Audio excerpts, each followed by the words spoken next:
I was watching a conversation yesterday between Salim Ismail and Peter Diamandis. And some of you might know that Salim Ismail is the author of Exponential Organization, one of the sharpest thinkers on how technology is shaping the business. And Salim said something that I haven't been able to stop thinking about. It had quite an impact. What he said was that, and I quote, that the asteroid has already hit. The legacy operating logic of business is fundamentally broken. And it was not so much of the statement, but what followed after that was something that was really eye-opening, a different perspective.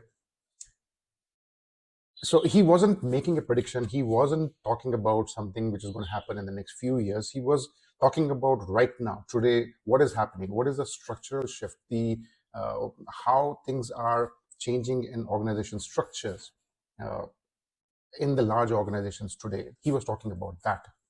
Now, there's a lot of macro commentary which is happening around how GCCs are evolving in India, the impact of AI and future of work.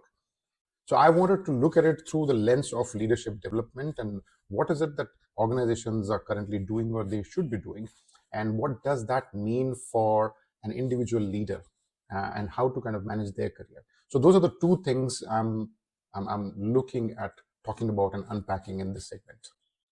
So let me start with the structural argument. Why do these organization structures they exist? And because AI is not about making you a little bit more productive, it goes much deeper than that. If you look at the history, for the last 100 years, companies have built management layers for one reason. That is because it was cheaper and easier to coordinate people inside this organization structure than outside it. Why? Because you needed reporting lines, status updates, approval chains, and middle managers were the one who were doing it.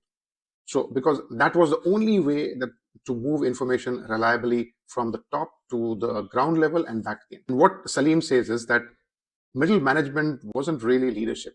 It was coordination technology. It was the human infrastructure that kept this information flowing. Here's what has changed with AI. AI has driven that cost, that marginal cost of coordination essentially to zero, because AI agents can now route this information instantly. They can reconcile the status across teams. They can cross-reference data. They can flag any decisions that require human intervention, all without a layer of managers in between. And think about it this way. And he gives an example of GPS. He says GPS didn't make map readers faster. It didn't help them to do their job more efficiently.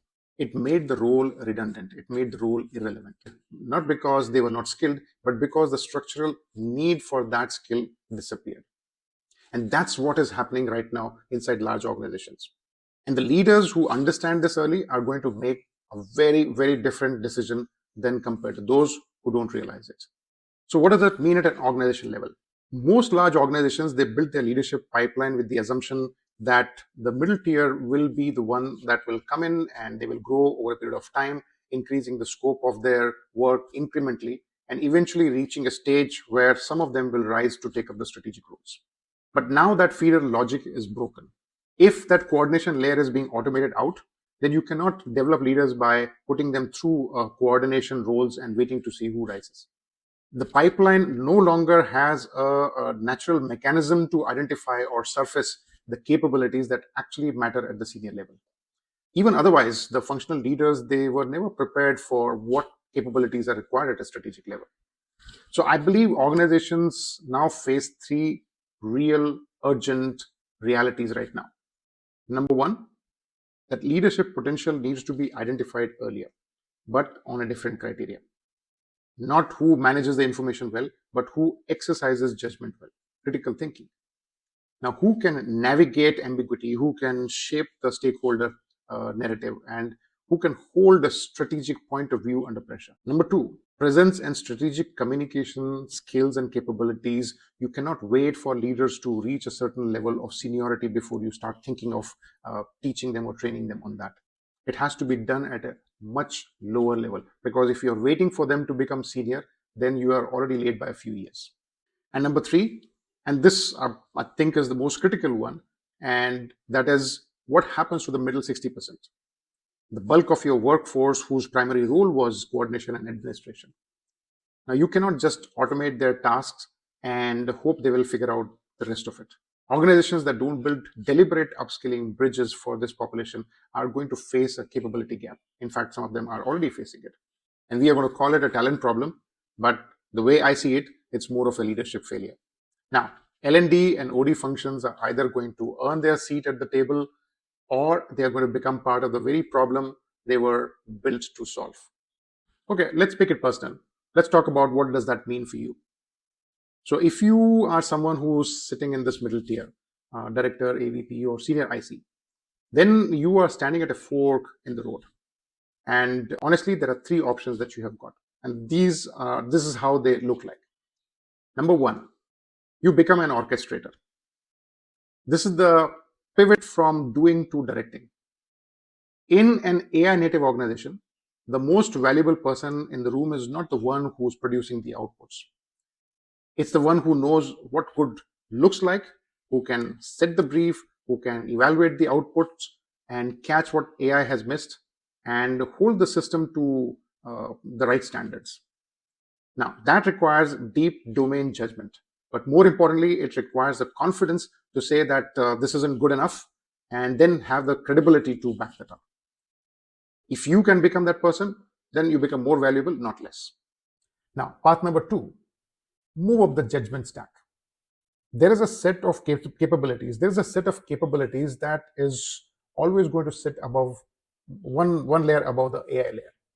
And that is stakeholder navigation, stakeholder management, strategic framing of insights, looking at the bigger picture and connecting it to the work that you do.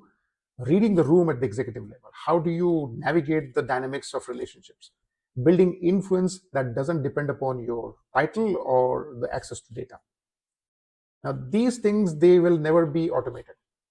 And the truth is that most organizations, they already have a shortage of leaders who do this well. And this shift is actually expanding the demand for these capabilities, and it's making it more visible, even though it was always there. The thing is that these capabilities are not something that your functional role prepares you for, something that needs to be developed deliberately. You need to choose and decide to build those capabilities. Path number three, keep optimizing. Now, this is the path that most people are on right now, and it's the most dangerous one.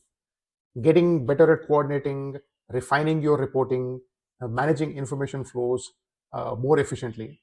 Well, it is almost straightening deck chairs on the Titanic. It feels like progress, but it is not. Now, the thing about AI is that it doesn't need to replace you outright to end your career. It just needs to make your value invisible. If your primary contribution is coordination and information management, that's exactly what's going to happen. So the window to choose your path is open right now, but it's not going to stay open indefinitely. So the question is, what do we actually do about it? What does this look like in practice? Now, my observation of the leaders who have successfully navigated this shift is that they have these three characteristics. Number one, they are visible at the right level, not just to their direct managers, but also to the stakeholders who shape the decisions about the future of their function. So they know how to engineer that visibility.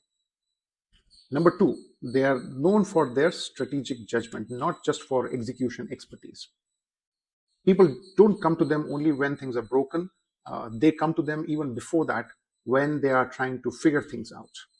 So that positioning they are able to manage and very well. Number three, they have built influence that doesn't depend on their title or the information that they are controlling.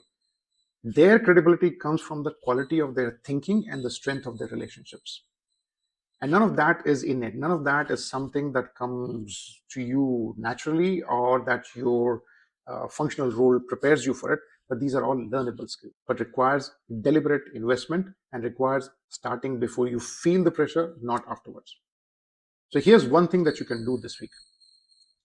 Go back and audit your last 5 interactions with your senior stakeholders and ask yourself honestly, was I reporting up or was I shaping the thinking? Was I sharing what happened or was I framing what it means and what we should be doing about it? Now, that gap between reporting and shaping is your development priority right now? So Salim said that the asteroid's already hit. I would take that one step further. The organizations and the individuals who come out of this shift stronger, they won't just be the ones who survived the impact, but they are the ones who anticipated it. They are the ones who saw it coming, and they deliberately made the choice to build differently, while others were still optimizing the old model. So presence, positioning, and political savvy, these are not soft skills. They are the capabilities that sit permanently on top of the automation layer. And they are your competitive advantage, your moat for everything that is going to come next. So if this conversation landed for you, if you are that senior leader in this conversation, thinking through this shift in your career, then I would love to continue this conversation. Connect with me, drop me a message, and I will see you in the next one.